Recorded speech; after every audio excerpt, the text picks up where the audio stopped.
নিরামিষের দিনে একঘেয়ে সয়াবিনের তরকারি না খেয়ে এরকম সয়াবিনের কোপ্তা কিন্তু অবশ্যই ট্রাই করতে পারো। So hey guys, welcome back to Rinku's kitchen. চলে এসেছি আরও একটা নতুন রেসিপি নিয়ে।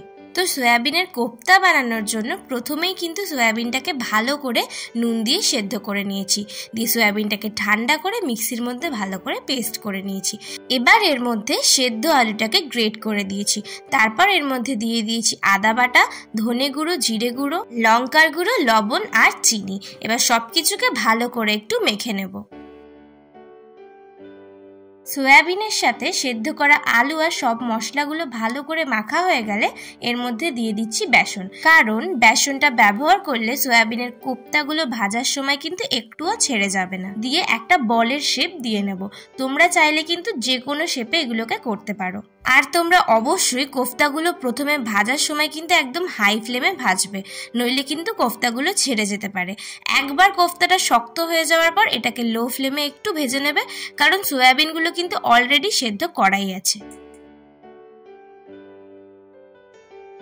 এবার ওই তেলের মধ্যেই আমি সব আলুগুলোকে ভালো করে ভেজে নেব।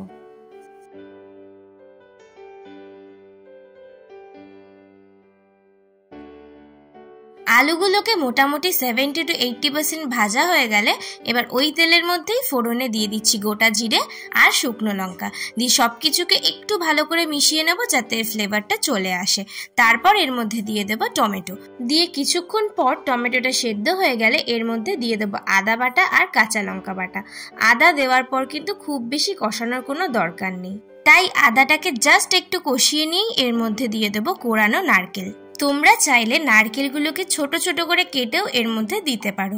তারপর এর মধ্যে দিয়ে দেব হলুদ গুঁড়ো, লঙ্কার গুঁড়ো, ধনে গুঁড়ো, জিরে গুঁড়ো আর কাশ্মীরি লঙ্কার গুঁড়ো।